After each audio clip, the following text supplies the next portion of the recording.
Uh, Across the endless fields of Iowa, Nebraska, and Illinois, harvest season should have been the most bustling time of the year. Rows of golden corn would usually sway gently in the autumn breeze, shimmering under the sunlight like waves rippling across a sea of grain. But this year, the scene is tinged with an unusual stillness. Many harvesters sit idle at the edge of the fields, their wheels coated in a thin layer of dust, as if they, too, can feel their owner's weariness. The once constant roar of engines has grown rare, replaced by a heavy silence, only the dry, brittle stalks whispering in the wind, swaying without any promise of a bountiful season.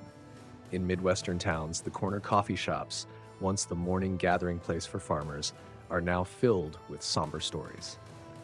Someone mentions 3.50 a bushel, a figure that cuts into the community's pride like a blade.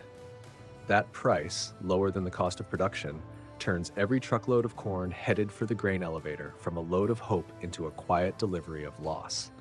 At international ports, millions of tons of American corn have been rejected, piling up in massive mounds in New Orleans warehouses left baking under the summer sun. A musty smell has begun to creep in, a warning that time is not on their side. Not long ago, the United States was still the #1 corn exporter in the world, a name synonymous with stability and abundant supply for dozens of countries. Yet in just a few years, that standing has faltered. Large orders from Asia and Europe have vanished from the export charts. The phones in commodity brokers' offices ring less often, and the ships leaving port grow fewer by the month. The shift came quietly, without an official announcement, but its impact has been as powerful as an unseen undertow. And so people have begun to ask what has driven international buyers to turn their backs on American corn, a product once considered the gold standard of global agriculture. Who is silently stepping in, filling the contracts America has left behind? The answer lies not only in prices or supply and demand, but in deeper layers where economics, policy, trade, and trust intertwine, forming a whirlpool that's hard to escape. And to understand why America's corn empire is shaking, we must enter the story of its roots, the silent upheavals strong enough to pull an entire industry into the eye of the storm. The cause of this long downward slide isn't just one or two short-term variables. It's the convergence of multiple blows, each one seemingly non-lethal on its own, but together shaking the entire U.S. corn industry. First came the selling price. From over $5 a bushel just 2 years ago, corn prices have plunged to around 3.50 cents. That figure isn't enough to cover production costs, which have already soared to record highs. Fertilizer, fuel, pesticides, everything has gone up in price. And each time a farmer fills up the harvester's tank, it feels like pulling the very last dollar from their pocket to buy just one more fragile sliver of hope. Shipping costs are no better. China's extra tariffs on U.S. cargo vessels and a shortage of containers have driven freight rates higher, choking already razor-thin profit margins. Even areas that once seemed stable, like quality inspections or export certification, have become burdens. Fees for inspections and paperwork have jumped by 25 to 40% in just a few months, turning every shipment to port into a gamble with time and money. A single day's delay could mean losing a contract. A week's delay could mean the entire shipment is rejected for failing to meet the buyer's new standards. In this climate, export contracts once signed routinely year after year have become as fragile as glass. The fallout spreads quickly. In many Midwestern states, storage facilities are packed to the brim, corn piled into mountains, left to bake in the summer heat and risk mold. Some ethanol plants, major consumers of corn, have been forced to scale back operations, leaving thousands unemployed. Towns that once thrived on the agricultural cycle now sink into anxiety as restaurants, shops, and small services feel the chain reaction. A heavy gloom seeps from the fields into the streets as if the whole region is holding its breath. But perhaps the most painful blow isn't in the losses tallied on spreadsheets or the bright red price charts. It's in the change in how international buyers now see American corn. It was once the default choice, safe, fast, and reliable. Now that image is tarnished. Partners have begun comparing, weighing options, and turning to other suppliers, not necessarily because they're cheaper, but because they carry less risk, clear customs more easily, and offer greater transparency. In global trade, once trust cracks, it is painfully difficult to repair. And it's precisely that gap, the gap in trust and safety, that has opened a door for a northern neighbor, long overlooked in the global corn game. In the wide fields of Manitoba and Saskatchewan, a different strategy has been quietly taking shape. Not racing for output, not focused solely on price, but betting on something invisible yet priceless: credibility and the ability to prove quality down to the very last kernel. They call it Prairie Trace, a new path for Canadian agriculture, quietly advancing into the most demanding markets and step by step taking over the role the United States has let slip away. While in America's Midwest, overflowing corn silos have become symbols of deadlock, up north, ships still depart regularly from the ports of Vancouver and Prince Rupert. Inside are containers filled with golden kernels. But what catches the attention of international buyers isn't just their color or plumpness, it's the story that comes with them. Canada doesn't simply sell an agricultural product, it sells a living record of each kernel's journey, from when it was just a seed in a farmer's hand to the moment it sets foot on an export vessel's deck. That strategy is embodied in a system called Prairie Trace. It's not just a paper trail or an internal management program, but a transparent blockchain network where each shipment carries a unique data fingerprint. Open the app and a buyer in Tokyo or Rotterdam can see exactly which farm that corn came from, what variety was planted, whether it was GMO-free, how much carbon was emitted during cultivation and transportation, and what quality checks it passed along the way. Every piece of information is verified and immutable, creating a trade passport that most competitors still cannot offer. Canada understands that in today's increasingly complex trade environment, buyers don't just want a product that meets the standard. They want a product that can prove it meets the standard. So instead of pouring resources into pushing prices as low as possible, they chose to invest in building trust. The government and private sector work hand in hand from the very beginning, encouraging non-GMO cultivation, adopting low-emission farming practices, and creating a centralized control system capable of responding quickly to any foreign customer request. The result is that even with Canadian corn priced at $4.20 a bushel, 22% higher than US corn, demand from discerning markets like Japan, South Korea, and the European Union remains strong, not just because of quality, but because buyers get an added insurance policy against risk. If standards suddenly change or import authorities require additional documentation, Prairie Trace data can be transmitted within minutes, ensuring smooth customs clearance and avoiding costly delays. This strategy has allowed Canada to secure the long-term contracts the US once held. From 2023 to 2025, Canadian corn exports to Asia doubled, while shipments to the EU rose nearly 70%. Northern ports, once rarely busy, are now bustling, and across the prairies, farmers talk not only about yields, but about carbon data, ESG standards, and global consumer trends. Concepts once thought far removed from an industry rooted in soil and sweat. This rise was no accident.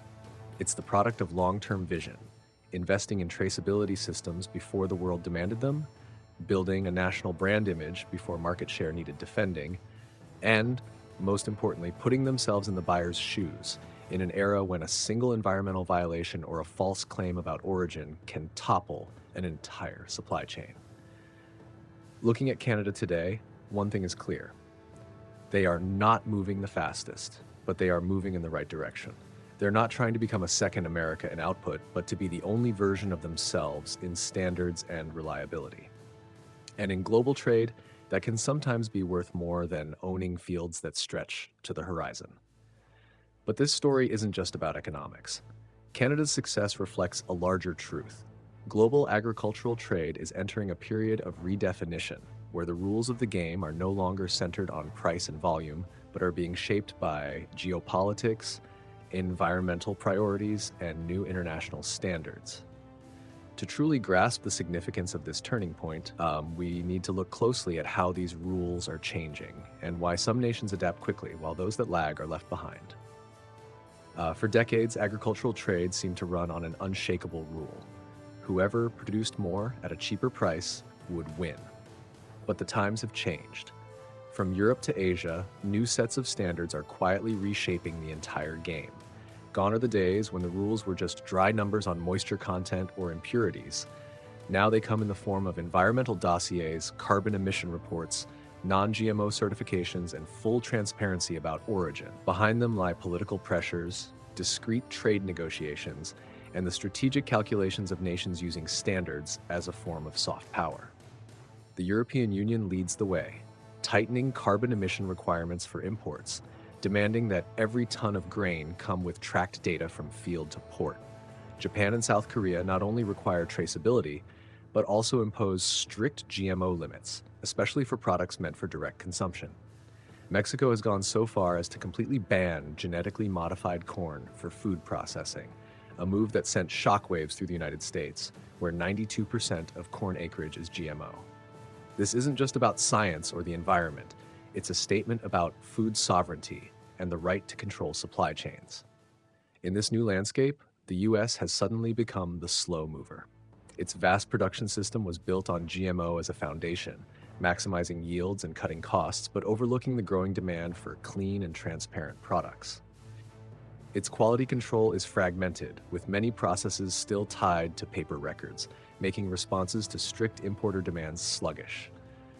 When a market changes its standards, the US often needs months, even a year, to adapt, long enough for competitors to slip in and take over.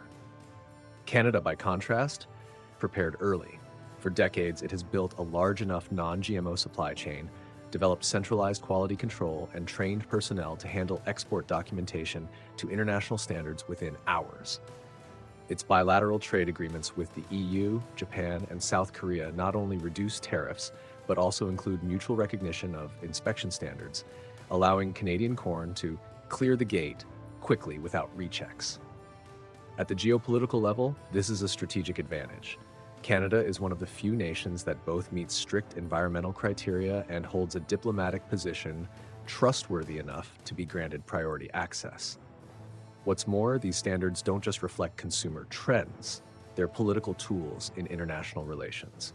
The EU uses them to protect domestic markets, Japan and South Korea use them to reduce dependence on a single supplier, and Mexico uses them to send a direct message to Washington that it's willing to set its own rules. When standards become a soft barrier that's firm as steel, anyone wanting to enter the market must play by the host's rules. And when those rules shift quickly, only those who can adapt instantly will survive. In this new game, the winner isn't the one with the most product, but the one who delivers on spec, on time, and can prove it immediately. This is where technology steps in, turning response speed into a weapon of competition. If in the last century success depended on acreage and the number of harvesters, in this century it hinges on data latency, on the ability to transmit inspection records from the field to a customs official's desk in minutes. And that's when the race is no longer about quality or price alone. It becomes a battle against time, where every hour can decide who secures the contract and who's left watching their competitor race to the finish line.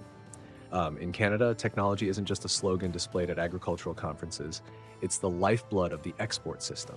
From the vast fields of Manitoba to the control rooms at the port of Vancouver, every step is connected through a real-time data platform. Sensors on harvesters, moisture meters in silos, GPS trackers on trucks, and port management systems all feed into a shared network. Within seconds, a buyer in Tokyo or Hamburg can see the full route, quality metrics, and inspection stamps for each shipment. When customs requests documentation, every detail can be exported and sent instantly. No missing papers, no misplaced signatures. This capability has cut Canadian corn's customs clearance time by as much as 20 days compared to the US. 20 days, in an industry where delivery schedules are calculated to the hour, is an enormous advantage. It doesn't just save on storage fees or avoid late delivery penalties, it also lets Canada seize last-minute orders while competitors are still scrambling. In other words, Canada isn't just selling corn, it's selling peace of mind and speed, a kind of trust insurance that importers prize in today's volatile trade environment. The US, by contrast, is still tangled in a maze of scattered inspections, manual paperwork, and unnecessary intermediaries. A single shipment might pass through multiple agencies, each holding only part of the data, creating delays and errors. Contracts have been lost simply because documents were submitted a few hours late or because a mismatched stamp kept goods locked in port for a week. In markets with tightened standards, those delays mean buyers immediately turn to other suppliers, and once they switch, they rarely come back. This time war is silent, no screaming headlines, but it's fought fiercely in every contract. The faster responder wins. Technology hasn't just given Canada an edge in speed. It has cemented buyer confidence that any request, no matter how demanding, will be met instantly. In a global trade era where a single mouse click can decide the fate of $1 million shipment, the gap between a few minutes and a few days marks the line between market growth and market loss. But behind this tech race, the impact runs deeper than export figures. It seeps into daily life, into each town and each family, where a kernel of corn is more than a commodity, it's a livelihood. And that's when the widening gap between the two countries becomes painfully clear. One, harnessing technology to unlock opportunity, the other falling behind and slowly being left in the dust. In America's Midwest, roads once busy with corn hauling trucks now lie strangely quiet. Silos, massive concrete towers stand still under gray skies, filled with grain that can't find a market. Farmers' debts mount month by month, seasonal loans go unpaid. Small towns that depend on harvest income are caught in a downward spiral. Ethanol plants shut down or cut production, laying off thousands. Grocery stores, diners, auto repair shops all feel the ripple as wallets grow tighter. At town meetings, the air is heavy. No one raises their voice because everyone knows just one more bad season and many families will be forced to sell their land and leave the place they've called home all their lives. Meanwhile, in Canada, the scene is entirely different. Manitoba, Saskatchewan, and Alberta are experiencing an unprecedented wave of orders. Corn prices remain high and stable. Agricultural cooperatives report record revenues. Profits aren't just sitting in banks, they're reinvested in technology, infrastructure, and workforce training. Farms are buying modern equipment, installing water-efficient irrigation systems, and expanding non-GMO acreage to meet long-term contracts. Northern ports are bustling and transcontinental rail lines are running at full capacity to move corn to the world. This isn't just a story of numbers, it's reshaping the mindset of two farming communities. In the US, farmers feel their grip slipping in a global game they once dominated. Pride has given way to doubt. Will the needed reforms arrive before the market shuts its doors? In Canada, the mood is the opposite, confident but not complacent. There's a shared belief in a strategy that's already proven itself. Success born not just of good harvests, but of adapting to new rules where standards and trust matter as much as yield. Between these two contrasting pictures, one truth stands out. When global trade changes, the impact doesn't stop at the border. It seeps into every home and every community. It decides whether a town withers or thrives, whether a nation falls behind or pushes ahead, and whether a kernel of corn becomes a dead weight in storage or a ticket to the world. The future of the corn industry is no longer a simple contest of who plants more or sells cheaper.